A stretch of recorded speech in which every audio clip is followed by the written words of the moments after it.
Ah, it's Friday again. Hello, everybody, and welcome to that album. Good afternoon, Andrew. Normally, my buddy Eric Doyle would be here. As you know, the show started with the two of us texting back and forth in the evening as if we were in a bar arguing about great music. Normally, it'd be Eric joining us. Eric can't make it today, but I have got a special guest. You know you should, so I guess you might as well. What's the story, morning glory? Well, we need a little time to wake up.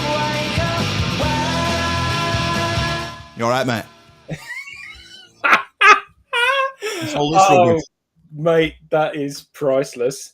Absolutely priceless. I've got my hands behind my back. I've got my sideburns forward like Colin Ballantyne. I'm ready, mate. I'm ready. Who has just laughed at that very comment? Yeah. Can I take this off now? I am ringing. I don't have to do the whole show. Hold on. Oh, that's like Come on, Loch Lomond. Let's be having you. Right, I'm taking it off. I'm taking it off. Have you missed it? Yes. Oh, dear, says Barry Kilo. Oh, dear. Right enough, mate. Yeah. Yeah. Oh, my word. My word. So, what can you say? So, for those of you who are new to the show, every week we review an album from scratch, perhaps an album that we know or think we know, perhaps an album that we don't know or we remember from years ago. And last week we did Muse, and I loved it. Absolutely loved it. Eric, it's a bit of a revelation for you, wasn't it? It was. It was an absolute aha moment for me.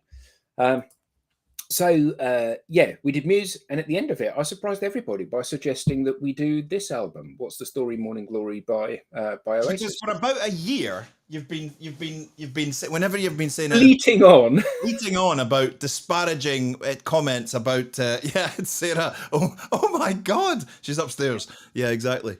You've been very disparaging about this band. It's clear that you've never liked them, and you suggested this. I did because, actually, people change, things change, and everybody takes the mickey out of me for hating this band. So I thought, do you know what? In the same way that we've played albums and we've thought, this is not as good as I thought it was going to be, and we've played albums and thought, wow, this is amazing. I thought we should do this, and maybe I would give it a fair crack of the whip. But let's wind back. Wind back. 1995. 1995, loads of interesting things happened. Yeah. Eric Cantona and the Kung Fu Kick on the Terraces. Oh, yeah. Damon Hill was banned after admitting that he was driving 165 miles an hour on the M40. Bearings Bank collapsed. Frank Bruno won the WBC heavyweight title. Wow. Galileo arrived at Jupiter. There was the Kobe earthquake. Very sad. Ebola was identified. O.J. Simpson was found innocent. And closer to home for you, in Scotland, the Skye Bridge opened. Yes. Rob Roy was released, starring Liam Neeson. Yeah. Braveheart was also released. The Arran Distillery opened. And the epitome of Scottish style, the deep fried Mars bar was invented. But you are welcome, world. yes. But, despite all of these different things pulling in different there was one battle that was playing out that was far bigger than anything, possibly since World War II, which was the battle between Oasis and Blur. Yeah. And I must be honest, no end of good. I've always thought of myself as a Blur guy. Right. Alban's talent, funny lyrics, think Charmless Man, Country House, whatever, were completely different league to Oasis's. When this album came out, many contemporary reviewers, and I'm reading from something that I stole from the internet, and many contemporary reviewers expressed disappointment at the album's perceived inferiority to Definitely Maybe, taking aim at the banal lyrics and the unoriginal nature of the compositions. So that was where I was coming from in terms of my viewpoint. Where I was coming from was I wasn't into this type of music at the time. However, would I go and see Oasis would have ever gone to see Oasis. I don't think so. However, I've always respected them for being a fantastic British rock and roll band. Yep. I've never subscribed to the fact that they copied the Beatles, because I think they were actually influenced by, yes, okay, maybe a bit of Lennon McCartney, the Kinks, the Rolling Stones, the Who. This is a bunch of guys who grew up with Slade, the Jam. They were as influenced by the Stone Roses and In Spiral Carpets as much as they were the Kinks and the Who, and obviously they loved the work of Lennon and McCartney. I've heard many people say they're a Beatles tribute band. I've never subscribed to that. I think they're a fantastic standalone band in their own right. I would never turn an Oasis song off when it came on the radio. However, I'm not a huge fan. I think the only album I have of theirs, and I'm going to hear boos from the background, is What's the Story, Morning Glory on CD. Or I've got the one with All My People Right Here, Right Now. Whatever that album is, I have that one too, because I thought it was a great track. I think I've always respected them, and I've always respected Blur, so I was in a really great position. I didn't have to choose sides. I just waited for the next brilliant release. And So how has this week been? an absolute joy.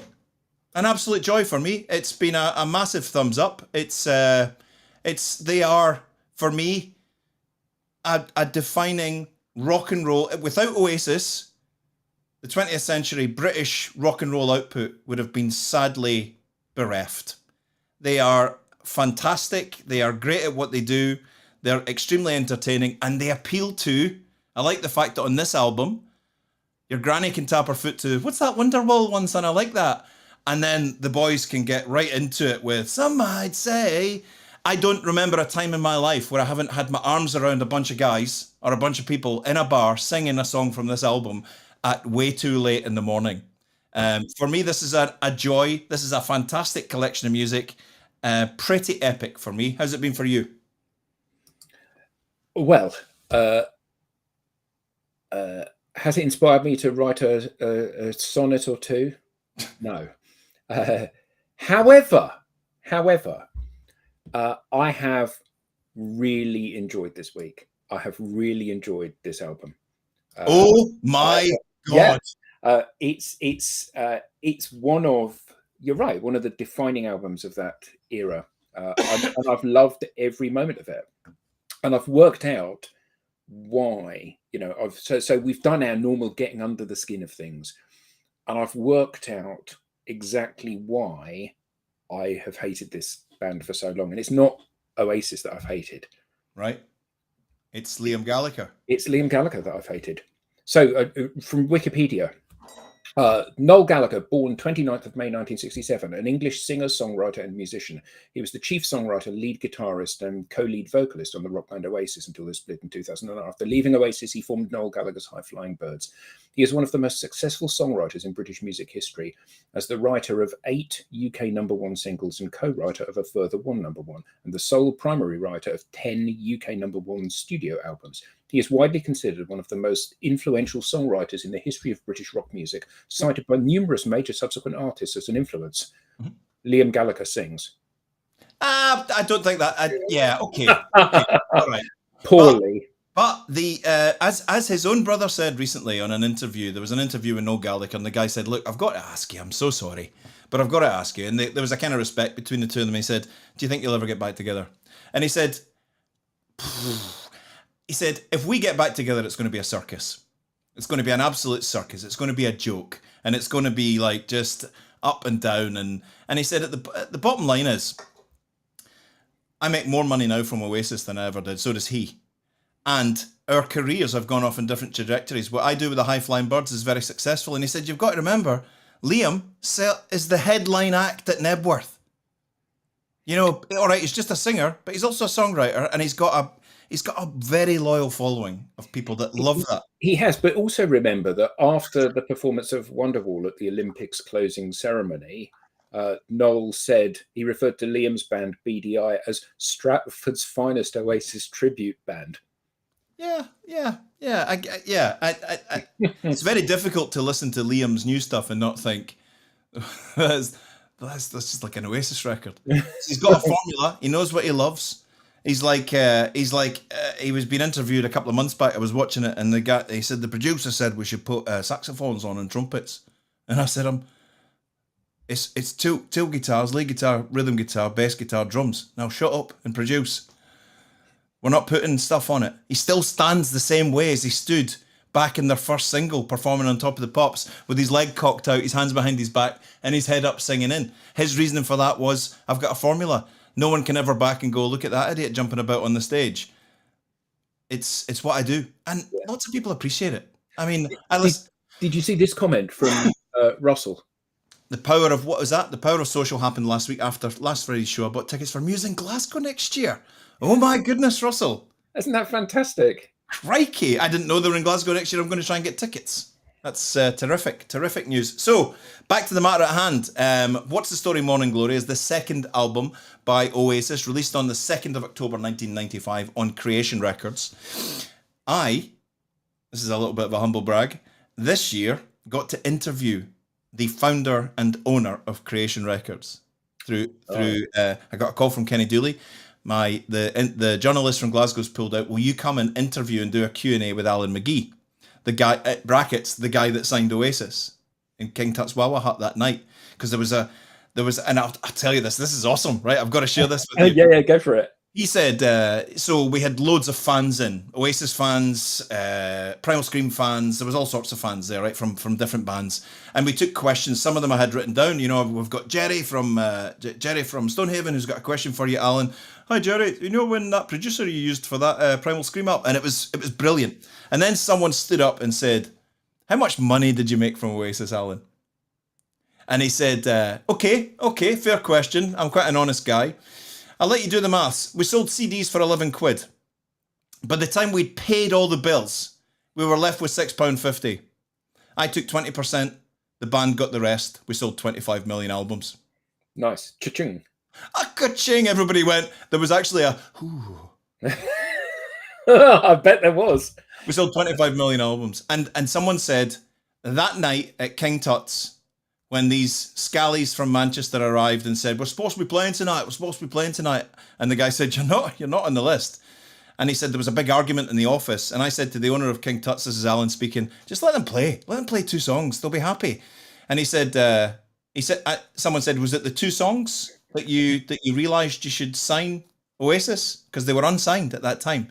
And he said, no, this is going to sound really unusual. Nobody will get this. It was the way Liam walked across the floor to get to the mic. And think about that.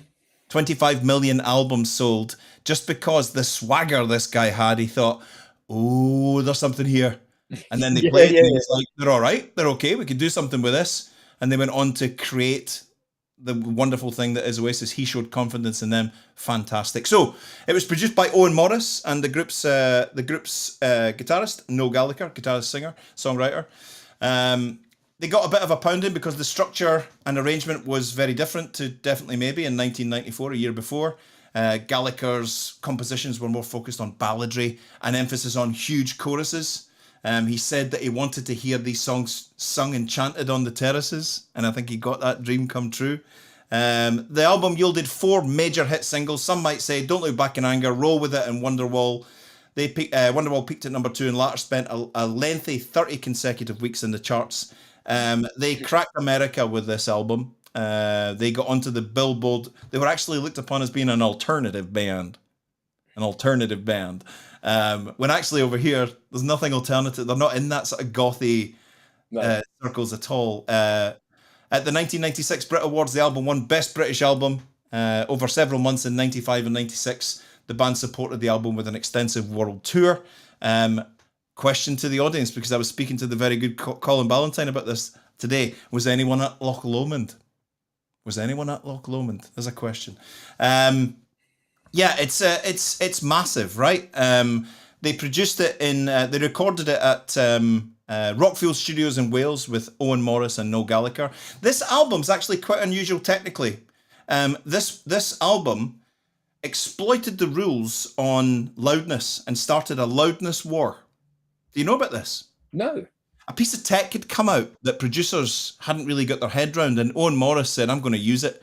And it was called brick wall mastering. It involved using a bit of tech which exploited the rules on the loudness of CDs.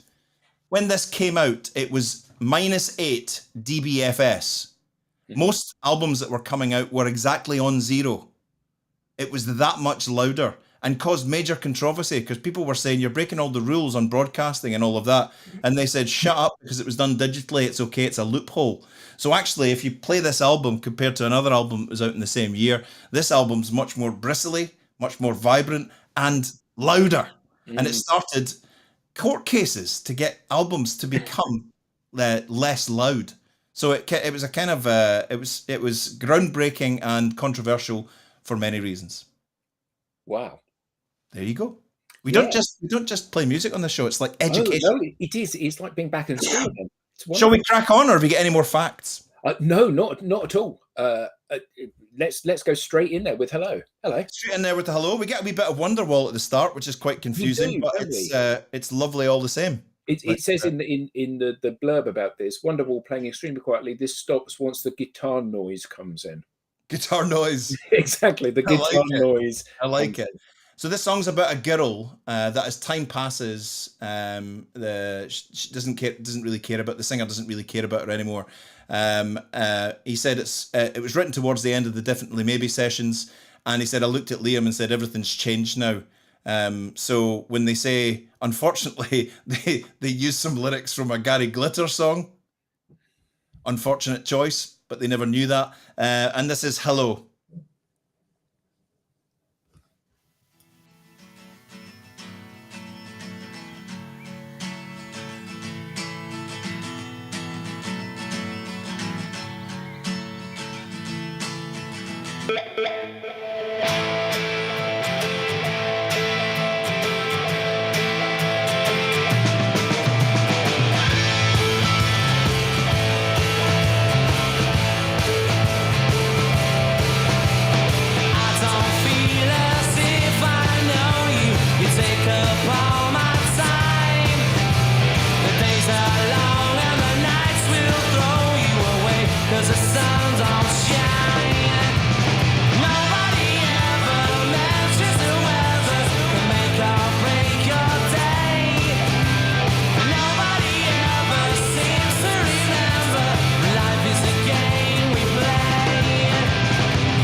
How many of you are mouthing the lyrics at home? How do you know you've got goosebumps, Colin? You've got no recollection of any of these concerts.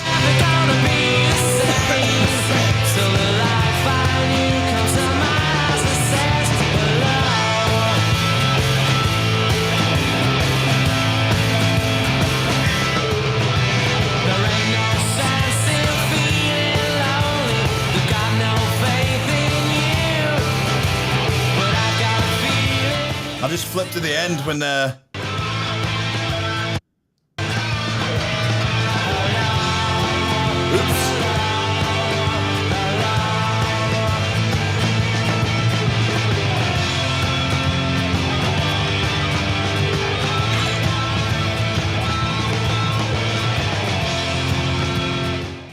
So that's a pretty chunky sort of opener. Yeah, it's a big opening, isn't it? A huge big opening. They started singing "Hello, hello, it's good to be back" as a bit of a joke, and then they said as the track progressed, we just couldn't get rid of it, so it's stuck. So a pretty great opening. It puts a marker down. We're here. We're about rock and roll. We're in your face, and then they hit us with a song that stopped me in my tracks when I heard it. To be quite honest, this is outstanding, isn't it? I love it. In an interview with Select magazine, Noel Gallagher said, "It's just a typical Oasis thing. Shut up moaning and you can get on with it." Same sentiments that nearly every song we do have. Yeah, absolutely. This song was released as a single on August the 14th, 1995, the same week as Country House, the British, which is absolutely outstanding topper, an absolute topper. The British media had already reported. Interestingly, in Country House, obviously one of the lyrics is "He's got morning glory, but life's a different story." Of the album, glory. Almost like this was all constructed and designed, right? Yeah, almost, isn't it? Yeah. So it was called the Battle of Britpop, though Blur initially appeared to be victorious with Country House, reached number one. placed above Roll With It. Oasis's album, What's the Story, Morning Glory, later proved a much bigger success than that album of the time from Blur, The Great Escape. So this was the first drummer they recorded with their new, first track they recorded with their new drummer, Alan White. This is Roll With It. Oh, brilliant.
So this is the first album with their new drummer, and interestingly, the track we're listening to was the first take of Roll With It.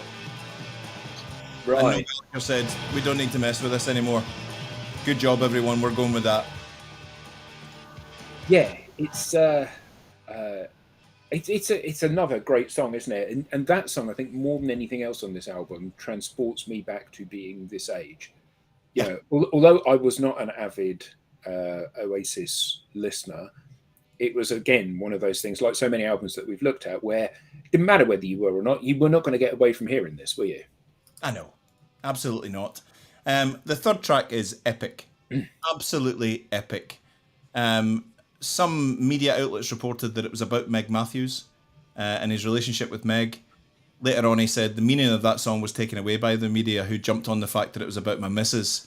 It's about an imaginary friend who's going to come and save you from yourself.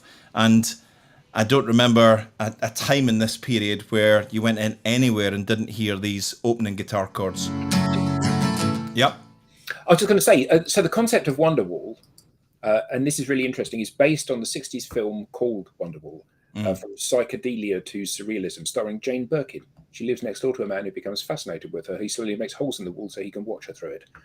That is the wonderful warning. Wonderwall warning. This movie is supposedly terrible. Great intro. The thing that is best about this intro is when the cello, and then the drums come in that next phase. Backbeat. When he says backbeat, the word is on a da da ba. I mean, you could have just did that straight. You could have come in at the beginning of that verse.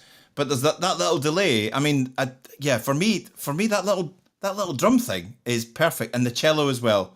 Yeah. Bringing in strings is cool. Gives it a real mark of quality, and this is epic.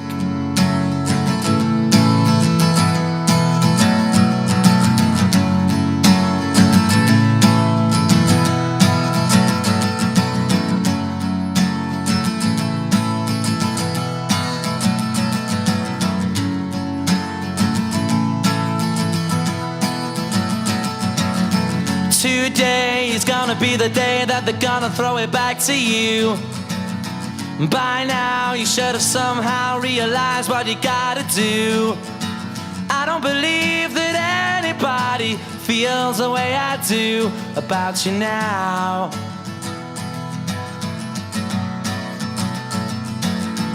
backbeat. The word is on the street that the fire in your heart is out. I'm sure you've heard it all before, but you never really had a doubt. I don't believe that anybody feels the way I do about you now. And all the roads we have to walk are winding, and all the lights that lead us there are blinding. There are many things that I would like to say to you, but I don't know how. Because maybe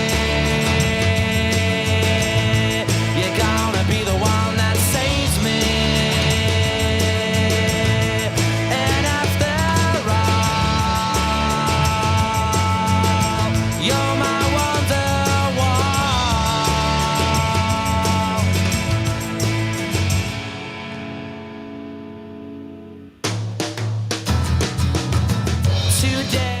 Initially, Noel was going to sing this, but they had a bit of a fight, and he said, "Okay, you do this one, and I'll do Don't Look Back in Anger." Then, yeah, and are we still on this song, or are we moving on to the next one now? So on this one, it's your show. You're the boss. No, not at all.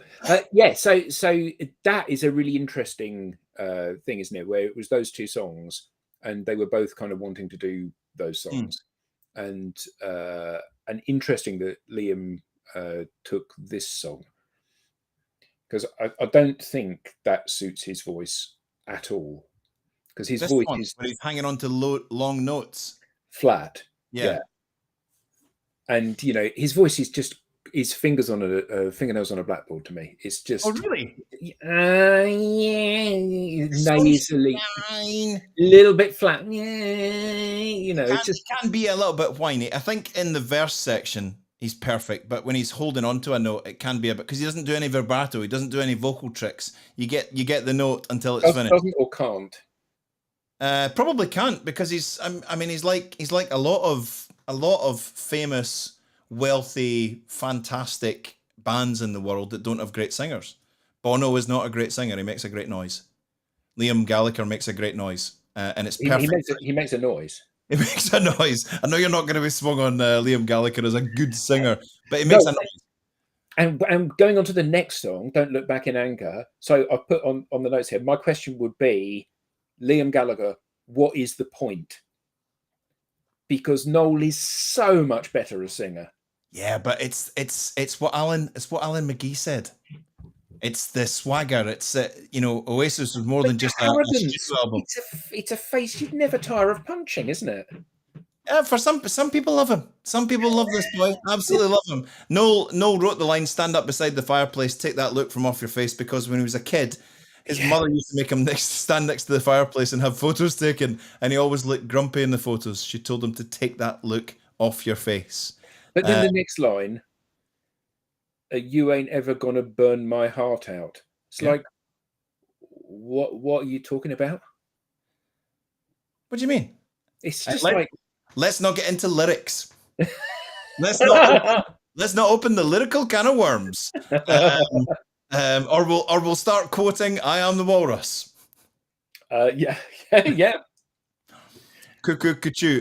So this was massive. This song, absolutely massive. He borrowed the line. He told Daniel Rachel, The Art of Noise, in an interview, that he borrowed the line, "The brains I had went to my head from Lennon's tape recorded notes from a memoir he was planning to write before his death." I remember this song being everywhere. Every single place I went, this song was playing. And it is such a great opening lyrics. Slip inside the eye of your mind. Do you know you might find a better place to play? Really, really good first verse, isn't it? Yeah, absolutely. The song was written exactly 40 years on from when a play called Look Back in Anger by John Osborne was produced in London's West End. The main character, called Jimmy Porter, captured the angry and rebellious nature of his generation. Perhaps a bit of a counterplay there in what Oasis were doing in popular culture.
really great story. When he was, we were in Paris playing along with the Verve, and I had the chords for a song and started writing it. We were due to play 2 days later. The first ever big arena gig. At the sound check, I was strumming away an acoustic guitar, and our kid, would you be kind enough to our kid? Our kid. Thank you. Liam said, "What's that you're singing?" I wasn't singing anyway. I was just making it up. And our kid said, "Are you singing So Sally Can Wait?" And I was like, "That's genius." So I started singing So Sally Can Wait. I can remember going back to the dressing room and writing it out. Noel continued. It all came together really quickly after that. Don't Look Back in Anger just popped out. We wrote the words out in the dressing room, and we actually played it that night in front of 18,000 people on acoustic guitar, sat on a stool like an idiot. I never do that now. I mean, just that is actually quite something, isn't it? You know, you and I are having a bit of a jam, and then we go back to the dressing room, we write it out, we go up on stage later that day and perform it in front of 18,000 people. You got to hand it to them. You have got to hand it to them. Absolutely incredible. Closing scene of Our Friends in the North, truly memorable. And this particular song became an anthem of solidarity after the Manchester terrorist attack. 3 days after the suicide bomber killed 22 people at the Manchester Arena, people gathered in the city centre and started singing this, which gives you a bit of a goosebumps. The next track is track 5. It's Hey Now. And Noel Gallagher explained to Select Magazine, this is about looking back and realising that it's been... Not in anger. Not in anger. We spoke to each other and said there's been a lot of trauma to get here. It's been hard work. And it's not as big as a laugh as we thought it would be. This is getting a bit serious now. This is Hey Now.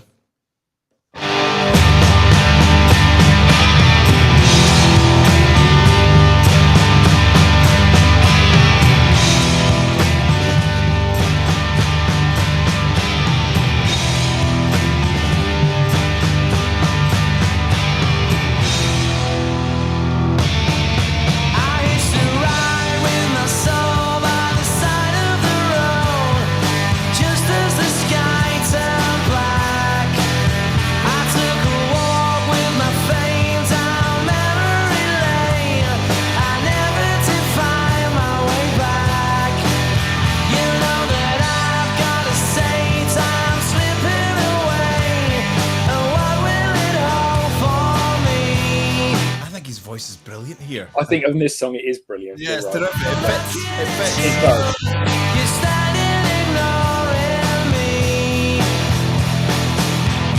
I thought that I heard someone say now, there's no time for running away now. Hey now,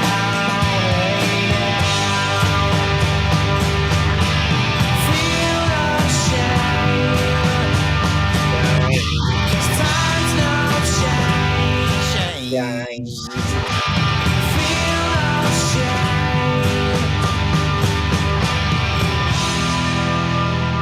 I think what's interesting is that this is the first time that he has written the pacing of the lyrics in that manner.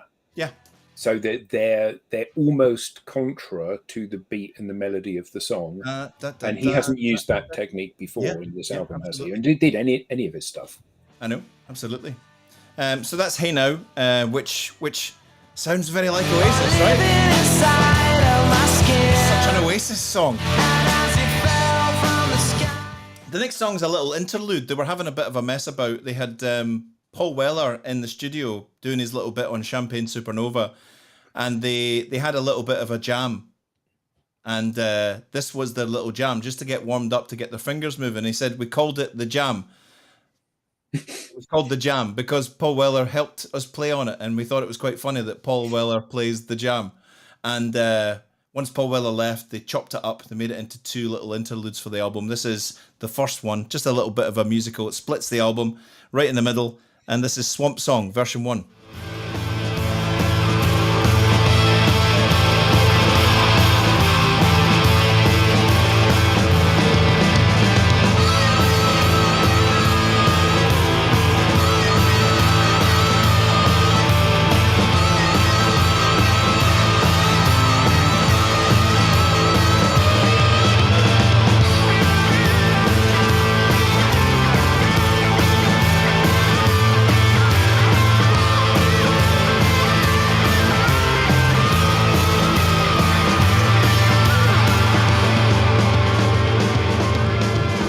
testament to what they did with this album that even when you hear that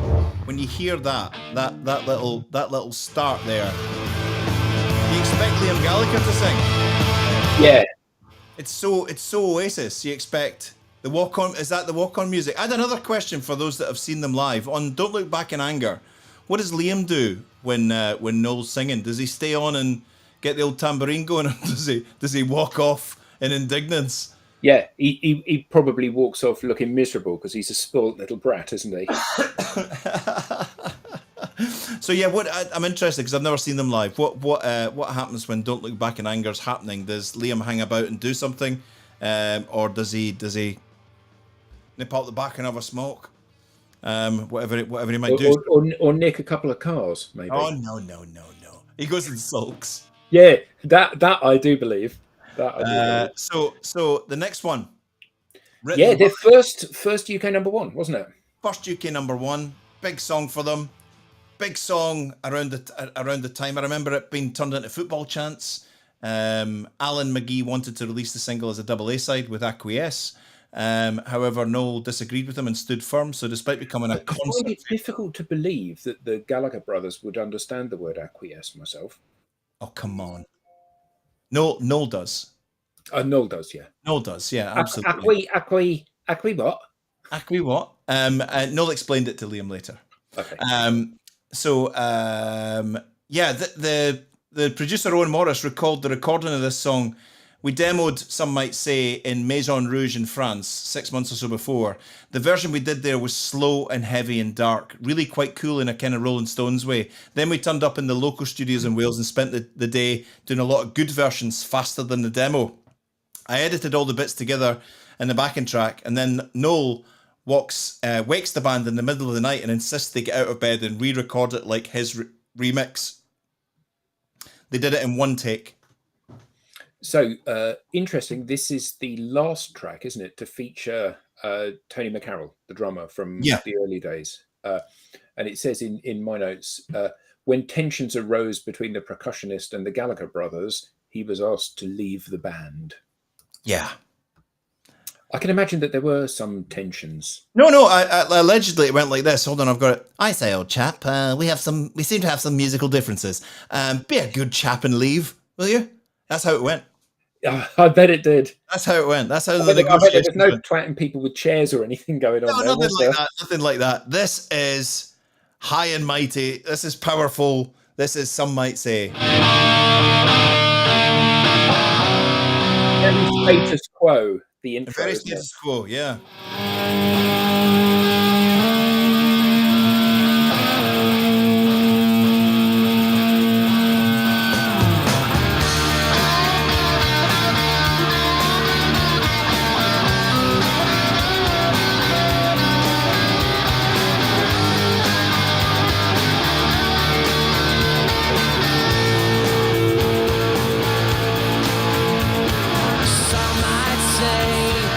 Sunshine follows sun.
Alan McGee didn't think it sounded like a number one. Noel Gallagher said he's a great man, but he has no idea how to pick a single.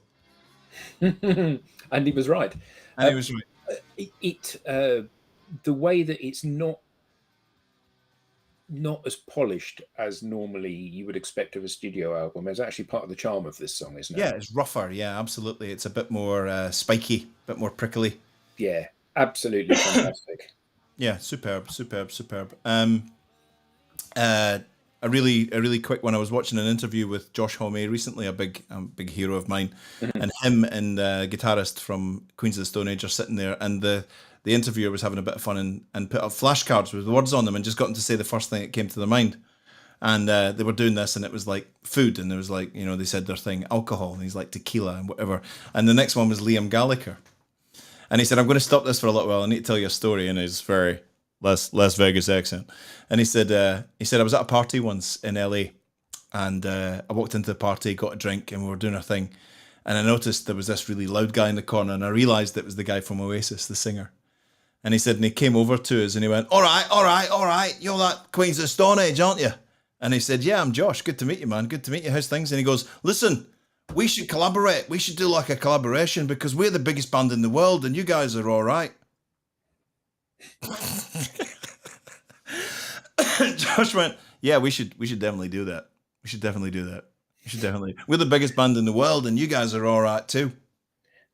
Yeah. That everything just has that swagger, doesn't it? Oh yeah, absolutely. And it was part of as I said, a face you'd never tire of punching. Cast No Shadow, track number 7. Noel Gallagher wrote this about Richard Ashcroft from The Verve. He always seemed to me to be not happy about what was going on around him, almost trying too hard. That's why it goes, he was bound with the weight of all the words he tried to say.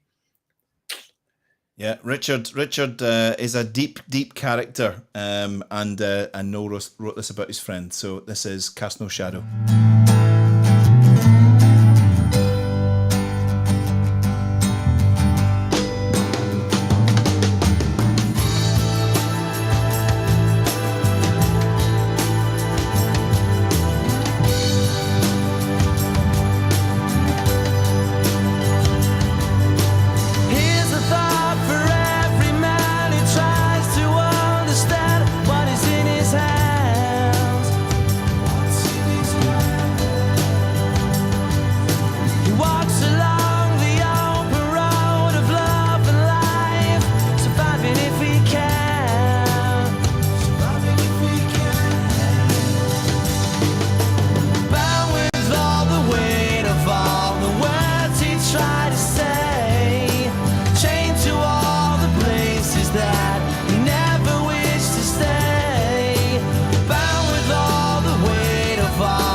So the words go.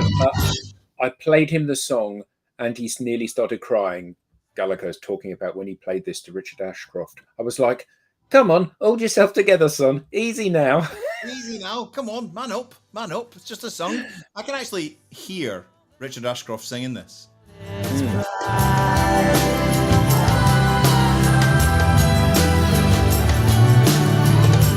As they took his soul, they stole his pride.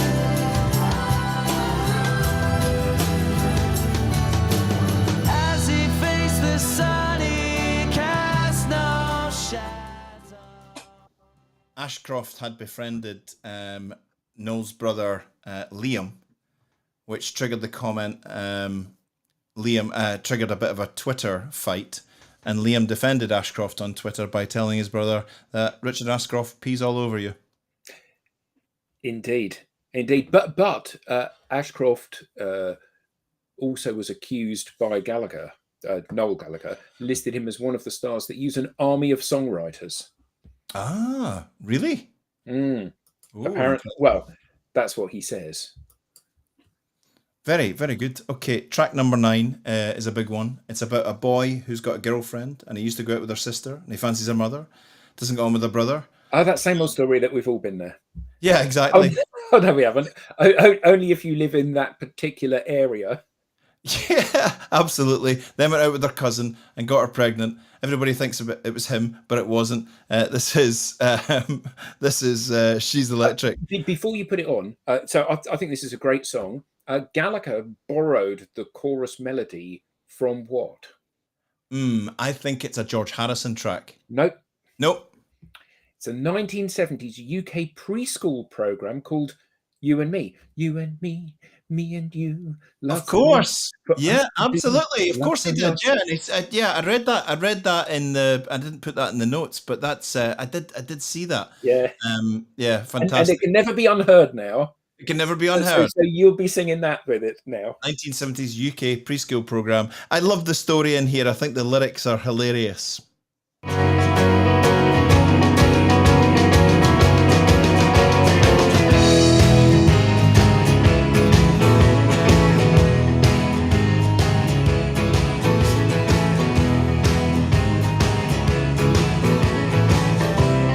What rhymes with sister? Lister. Oh yeah, bless her. She's electric. She's in a family full of eccentrics. She's done things I've never Say that expected. again. Now that's the first time we've heard him do something smart with how he's delivered the lyrics. So that she's in a family full of eccentrics. Just play that again. That second line. Electric. She's in a family full of eccentrics. She's done things I've never A little flick on there too. Yeah, not what you would expect of him. No. She's got a sister, and God only knows how I've missed her. And on the palm of her hand is a blister. And I need. I've just got it. I've just got it. And I want you to know I got my mind made up now, but I need more time. And I want you to say, do you know what I'm saying? But I need more, 'cause I'll be you and you'll be me. There's lots and lots for us to see, lots and lots for us to do. She's electric, can I be electric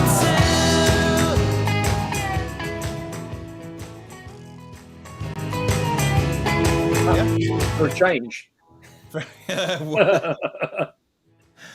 Well, he actually said, I'm getting a lot of grief about the Beatles. He said, but if anything, I was more influenced by the Faces when I was writing this album.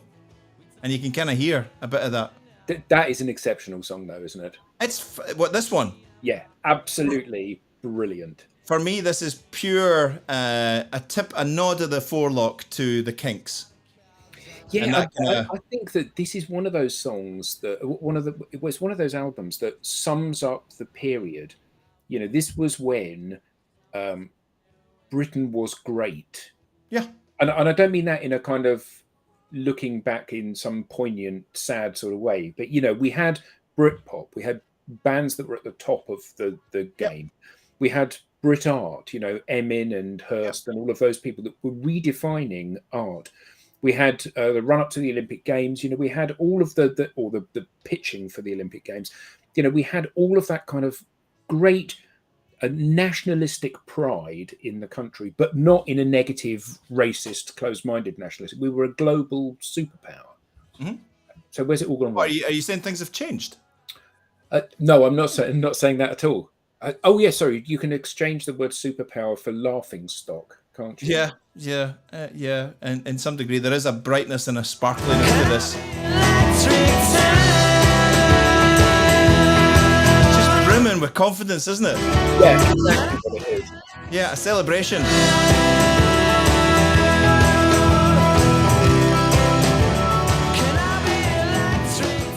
The next song's about someone who's addicted to cocaine or methamphetamines and how you really don't have a chance of having a good future when you're addicted. The basic point of the song is that users need to wake up and realise they're ruining their lives.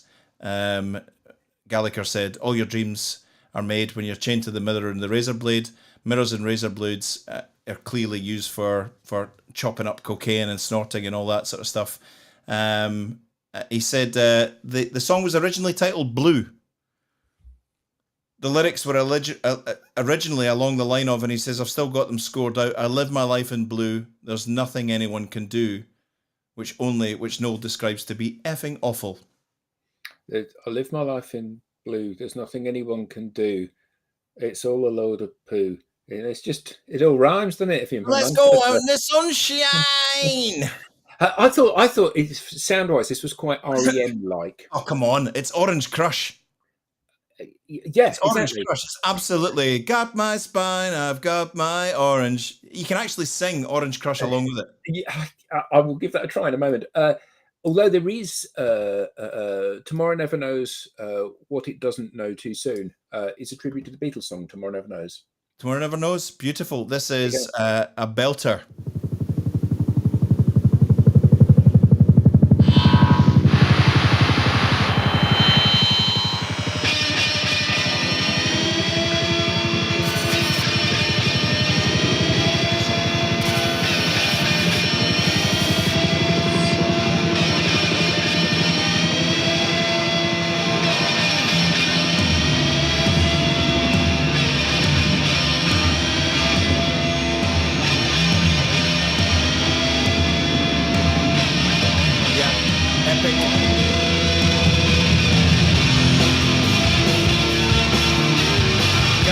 I've got my orange crush.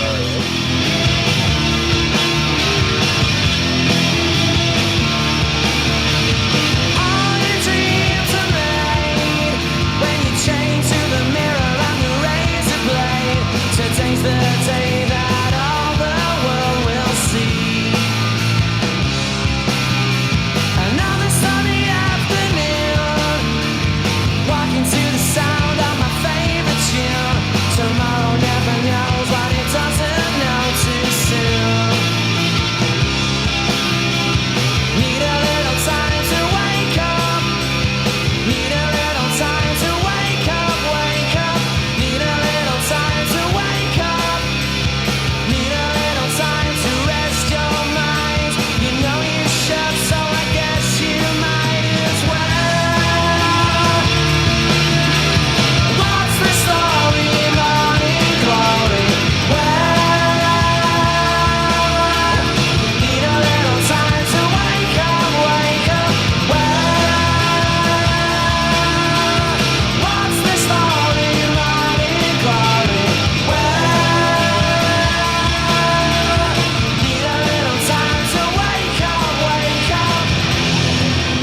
At the concerts, it's probably quite dangerous to be down the front for this one. I imagine this gets the crowd going. We did a poll recently, Eric. We did, and you chose. What did everyone choose? Oh, Dark Side of the Moon. Dark Side of the Moon. Dark Side of the Moon. Well, we'd love suggestions. If you want to post a suggestion, we'll put it in the But not bank. Breaking Glass, Suzanne. Not Breaking Glass. Oh, we've got to do Breaking Glass. All right, we'll do Breaking Glass, but not yet. To the mirror and the razor blade. Today's the day that all the world will see. Another sunny afternoon. I would love to be on stage playing the bass to this. I'd love to be on stage. I don't want to play the guitar. I would love to play the bass to this. Knows what it doesn't know too soon. Need a little time to wake up. Worth bearing in mind that lots of the chord changes there are pure Roxette, another band that I love, incidentally. Pure Roxette. I actually think the verse, and I'll just put that back a little bit. If you put a completely different slant on this song and made it a bit made the singer a bit like that. I think he loved Johnny Marr. Noel Gallagher loved Johnny Marr. I think there's Johnny Marr Smith's style music in here. Well, they're good mates, aren't they? Apparently. Yeah, absolutely, big time. So I could hear this being a Smiths song. But Oasis do it so well. Why would we change it?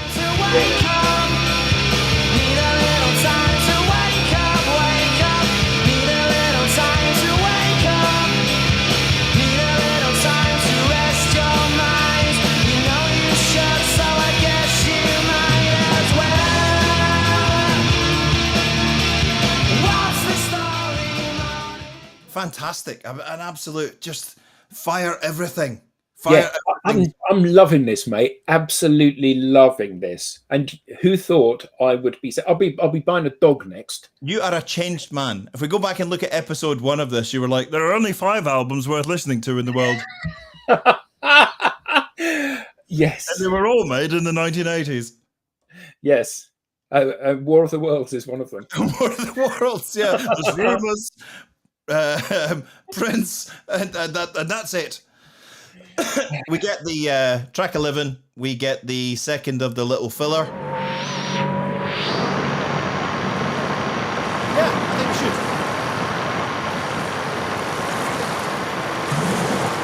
It's just a little jam session. We'll cut to the chase to a song that I think is a standout, an absolute standout here. Very good. Paul Weller played on this. Paul Weller played on it, yep. Noel Gallagher got the title when he misheard the name of the Pixies album, Bossa Nova, whilst he was watching a documentary about champagne at the time, apparently. So the story goes. He got a lot of flack for the lyrics. The bit about slowly walking down a hall faster than a cannonball. Slowly walking down a hall faster than a cannonball. What does that mean? He said, I don't effing know. But you tell me, when you got 60,000 people singing it, they don't know what it means. It means something different to every one of them. I put this question to one of my learned colleagues who was into some recreational substances back in the day, and they're like, if you're walking down a hall and you think you're going slowly, but you're actually walking quickly, then you're just at the right level. You're just at the right level. This is the supremely brilliant Champagne Supernova.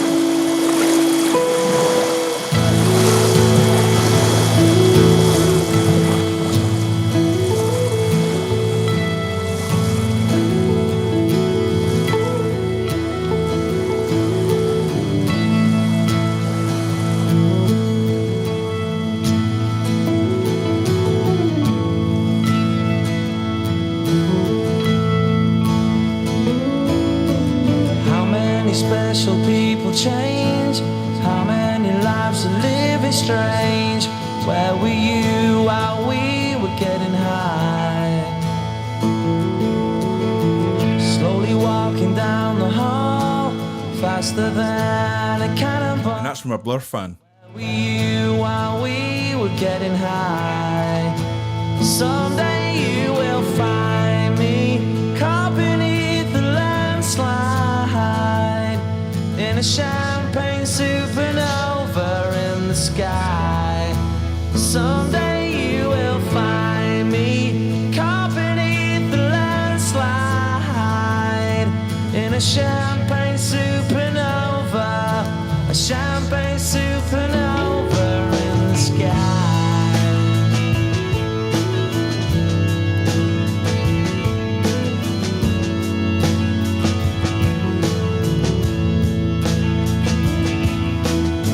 Up the dawn and ask her why. A dream, she never dies. Wipe that tear away now from your eye.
me of Prince, that guitar lick. It doesn't remind me of Prince. I'm just trying to work out who it does, because it sounds just like, it's kind of like a Beach Boys type. It isn't the Beach Boys, but it's somebody like that. Yeah.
Because they're a wee bit over time, but that was lucky enough to see Oasis play at small venues and then several time in arenas at Nebworth. Fantastic.